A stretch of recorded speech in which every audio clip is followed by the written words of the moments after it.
Johnny Dollar. Betty Lewis. Huh? Oh, hi, honey. Marry me? Well, what's that? I said, will you marry me? Oh, just round up a preacher and I'll meet you at the church. Serious, Johnny? Oh, I wish you were, you rascal. Well, with you, Betty, I sometimes wish I could. No, wait a minute. Catch me still half asleep this way. Betty, what did I say? You do it up at the crack of dawn. What are you talking about? It's almost 8 o'clock. Exactly what I said, the crack of dawn. You're just spoiled, Johnny, and... Well, I don't know whether to forgive you this time or not. Uh-oh. Now what have I done? My housewarming party. Oh, no. Oh, yes. It took me 3 months of hard work to get my new little house fixed up out here. No visitors, no fun, no nothing Betty. to work. And then when I do invite you, and you accept... Betty, honest, listen. This is crazy business of mine. Better be good, Johnny. Well, I was out in Eugene, Oregon, and there was no way... Eugene, Oregon? Yeah, one of those last-minute things, insurance investigation. There was no way I could get out of it. Honest? Honest. I only got back late last night. But I'll make it up to you. I swear I will. Well... let's see. Today is, What? Betty. Hello, Betty. What's the matter, Johnny? You're asking me, those gunshots. And if I suddenly groaned and dropped the telephone, would you come running out here? Are you kidding? What? Only I cannot tell a lie. That was just some hot rod kid with a cut-down convertible. Oh, Backfire, huh? Yes. Every morning at exactly 8 o'clock. You can set your watch by it. Are you sure that's all it was? Well, if you don't believe it, why don't you come over here and see for yourself? Tomorrow, maybe? At 8 o'clock in the morning? Sure. And, honey, I'll cook you the greatest breakfast you ever had. Yeah, but... Maybe even convince you that married life isn't such a bad idea after all. On the strength of a platter of ham and eggs? Tomorrow. Johnny. Hey, look, why don't we go somewhere tonight? I'll take you out to dinner and... No. If you're really sorry about missing the party, if you really do want to see me... Well, sure I do. All right, then. Tomorrow morning for breakfast. Betty. Bye, honey. So, why not?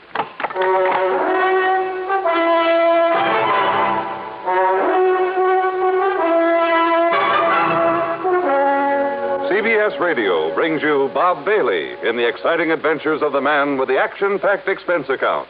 America's fabulous freelance insurance investigator. Yours truly, Johnny Dollar.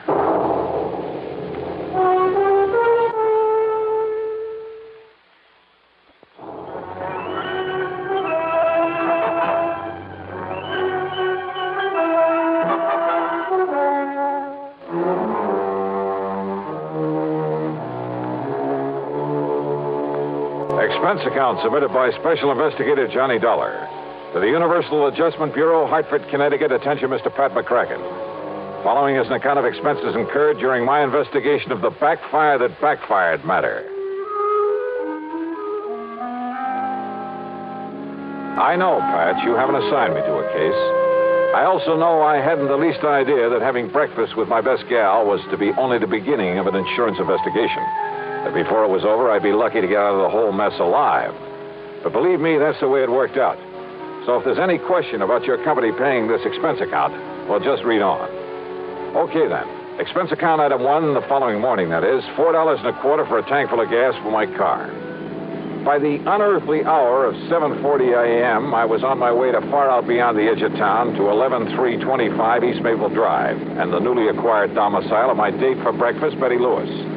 Now, I'm not used to this early morning stuff and was kind of surprised to find so much of the world wide awake. It was warm and pleasant, too early for the scorching summer sun. Front lawns of the rather nice homes in this section glistened with dew. The fields and trees were filled with millions of birds, all singing their heads off, with squirrels chattering away. Yep, real pleasant. Something I'd have to try again sometime. Betty's place, which I hadn't seen before, turned out to be a very cute one-story affair, coral roof and shutters to match. It was set comfortably in between a couple of somewhat larger homes. As for Betty, who stood there at the front door waiting for me, well, I don't know how she does it, but that ever-loving doll, even at this hour, looked as smart and attractive as any man could want. I just can't believe it. And it's still a full 6 minutes before 8 o'clock. Hi, honey. Mwah. Yeah, so early in the morning? You mind? I do not. Come here, gal. Oh, Johnny. Gee, but this morning air does for you. Come in, huh? Set the spider to the fly? Oh, sure. I make no bones about it. Your neighbors used to seeing this sort of thing? Oh, sure. I've been having strange men in for breakfast every day. Uh-huh. You know, just so the neighbors wouldn't be shocked when I finally dragged you into my trap. How do you like it, Johnny? Oh, yeah. Hey, looks real nice, Benny. Of course, if I had some nice guy to share it with. If you had any sense, you'd marry me, you know. Yeah.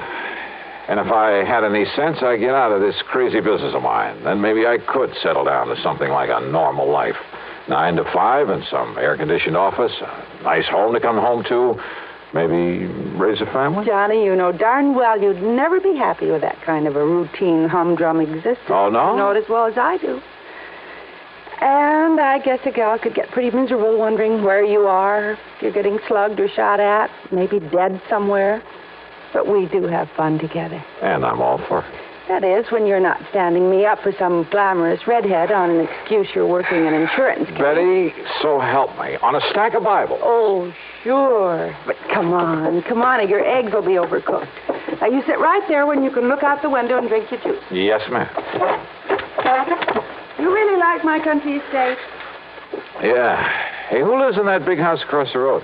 Oh, old Mr. Barton J. Robinson. Used to be an attorney. Robinson, sure. He's the one who prosecuted that big insurance fraud a few years ago for one of the companies I served. See him there eating his breakfast? Bachelor, isn't he?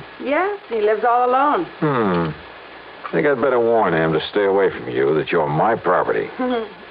He's the most punctual man I've ever seen. If he isn't there when I'm eating my breakfast, I know I've overslept. Here, now. And if you want some toast... Got it. Hey, Betty, I've been thinking. Yes? Well, maybe it's just my crazy criminal mind, but... Thinking about what, Johnny? About that. Holy smoke. No, I've got so used to it morning after morning. 2 of them. No, crazy kids. You know who they are? Oh, somebody had the police come out here a couple of mornings, but of course they didn't show up then. And I guess everybody else has just got used to them the way I have. Now, let's eat. Funny, though. What? A crazy backfire. Once they get past here, they stop it. Well, don't worry about it. But I should have. I should have worried plenty about it. Perhaps if I'd been a mystery writer instead of insurance investigator who's used to solving mysteries after they've happened, well, I would have had sense enough to act right then, immediately. Or maybe... Yeah. Maybe there was still time.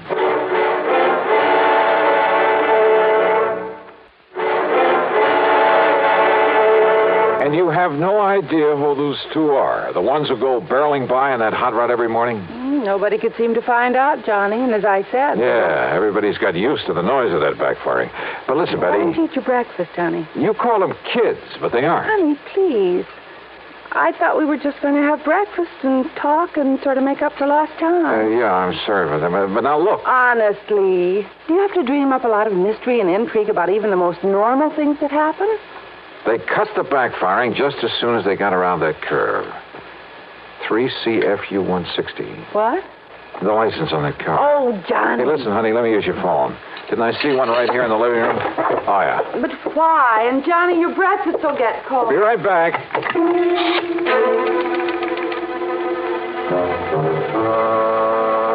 My phone call was to Jerry Wilson, who worked in the Department of Motor Vehicles. It took him a few minutes to dig into the files for me, but when he came back to the phone, his answer was short and to the point. Sorry, Johnny, but you must have made a mistake. You're sure about that? Absolutely. But what happened? Why do you want to know? Well, I'm just curious, that's all. Oh, now, Johnny, I know you better than that. Back, Jerry, and thanks. Thanks a lot. Now, Johnny... Oh, sorry, buddy. Oh, I guess you're right, Johnny. About driving a wife crazy, I mean. I was right about that car. What? That license on it is a phony. There ain't no such number here in Connecticut. All right, so a couple of kids didn't have enough money to buy a license. I tell you, they aren't kids. Now that I've had a chance to think about it, I'd swear there was something familiar about the looks of the one beside the driver. Oh, sure. Some nasty criminal you've tangled with and... Oh, Johnny, listen. This isn't why I asked you out here, to cook up some deep mystery. Hey, Betty, this lawyer, this Barton Robinson, who lives in the big house across the road. I don't care about him, Johnny. I care about you. You say that every morning at the same time he's there beside that window eating his breakfast? The same time that car comes roaring by? Yes. When he's here, that is. He was away for 5 or 6 weeks. Until when? He must have come back last night. This morning's the first time in 5 or 6. And when did those hot rodders start coming around? Oh, well, I guess it was about a week after Mr. Robinson went away. Casing the joint, huh? What? Johnny, for Betty, heaven's listen to me. sake. You probably won't forgive me for this. Johnny. Now, listen. Sometimes when I'm working on a But case... you're not, dear. Well, sometimes when I run out of leads, all I have to work on is a hunch. 3 months I've been But waiting. strangely enough, the hunches usually pay I off. wasn't going to tell you until So later. maybe my hunch is right this But time. I called the office and told them I wouldn't Because be in. I got a real big fat one I about thought that you car. could go somewhere, drive out in the country, Oh, I'm maybe. sorry, honey. I really am Like sorry. I said, kind of make up for lost But I time. got to get on this thing, and right now. Oh, Johnny, how can you do this Look, to I'll me? pick you up tonight. We'll have dinner, taking a show, make a night of it, anything you want. I know that walking out on you this way's a dirty trick, and if you want to, you can just tell me to... Please, honey, tonight for sure. Oh, sure, Johnny. You know what a pushover I am. Thanks, hon. See you later. I set out to find that car, who owned it, and why the big backfire racket in that particular spot day after day. There was a purpose there, I was sure of it. Not just a couple of kids out on a tear. Besides, they weren't kids. I'd seen that for myself. Because of the way the car had taken the curve down the road, it left a very clear set of tire marks. So I started a careful inspection of driveways, even asked the people who lived along there what they knew about that car. And it took me most of the day. Expense account item 2, by the way, is $1.25 for a late afternoon lunch at a roadside tavern. It was there I finally got some information. You want another bottle of beer, huh, Charlie? Okay. I got one already. Now, as I was saying, mister, I think I know the very car you mean. Yeah? A 1941, tied down with straight pipes. Must have been a convertible before they throwed the top away. Makes a lot of noise. You know who owns it? Where I can find it? Well, I think I seen it take the cutoff one morning. Cutoff? Yeah, when I was on my way to work here. What cutoff? About a mile up the road to cut off over to Byerly Swamp. Good. Thanks a lot. Here's for the food. Well, you interested in buying that old crate? Something like that.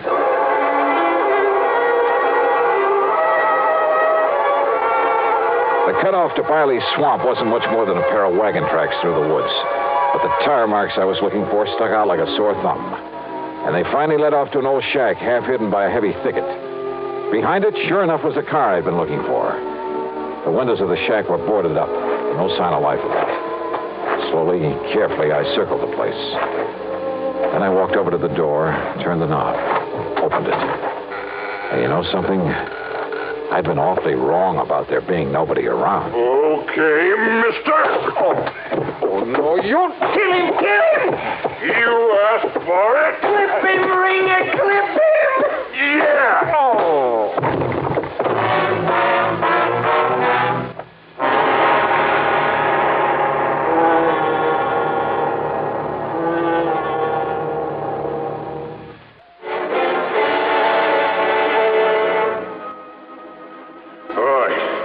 All right, get some water, Gil.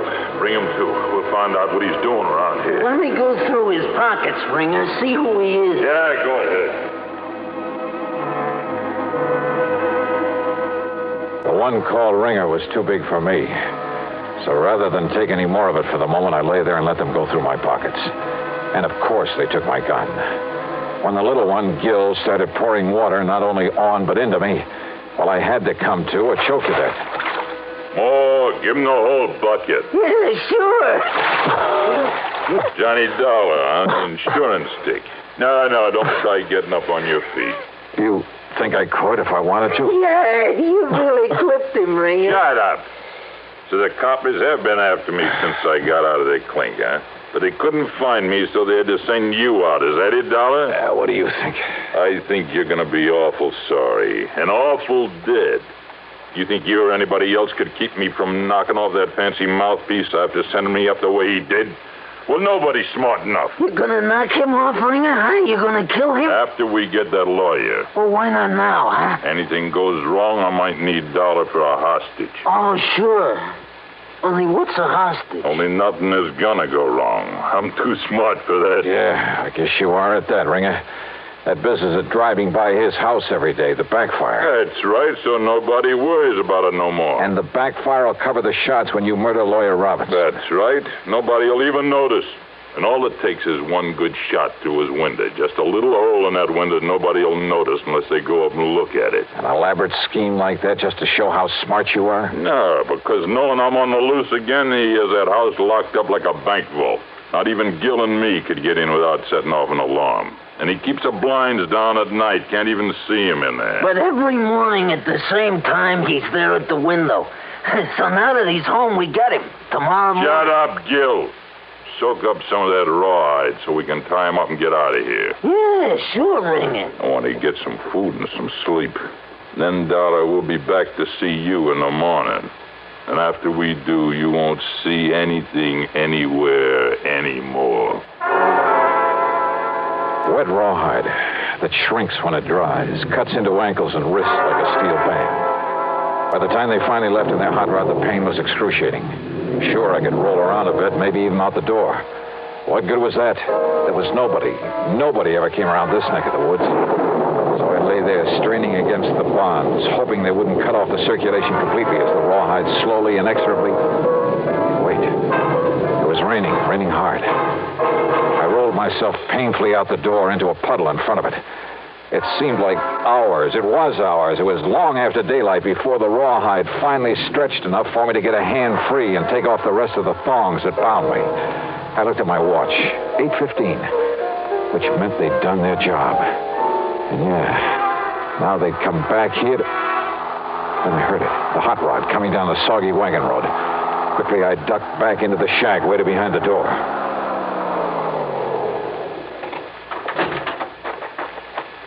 So he wasn't there. We had the storm to cover us, too. I don't get it, Ringer. So he wasn't there at that window means somebody warned him. Means that Johnny Dollar warned him. That means we're taking care of Dollar right now. No, wait. Listen. What? That car coming down the road. Yeah, I see it. It's a girl that lives across the street from that mouthpiece. What's she doing out here? I don't know. If she pulls in here, we start shooting first and find out afterwards. Hey, she is. Here she comes. Look out! Shoot! Let her have it! Yeah! Oh, no, you don't, baby! Dollar! I'll kill you! I'll blast you! Oh, no! No! Betty.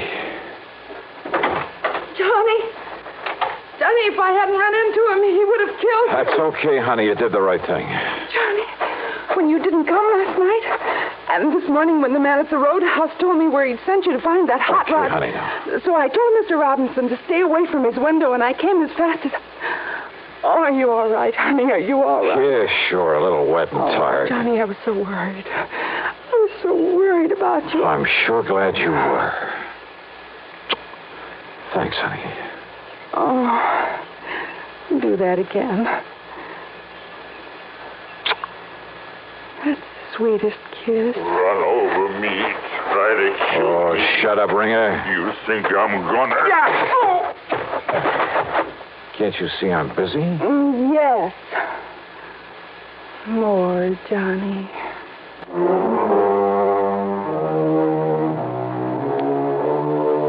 It was Betty Lewis who really saved the life of that insurance attorney. So most of this expense account covers some well-earned entertainment, plus a little gift for her. No, not an engagement ring, but a big jug of my sin. But I must admit, she certainly makes me think about the merits of... yeah. Expense account total $450 even. Yours truly, Johnny Dollar.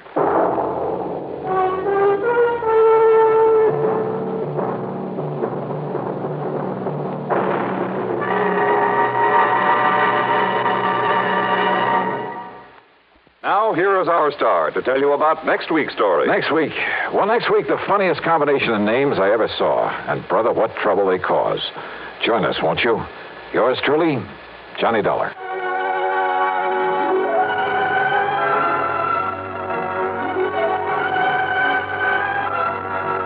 Yours truly, Johnny Dollar, starring Bob Bailey, originates in Hollywood and is written, produced, and directed by Jack Johnstone.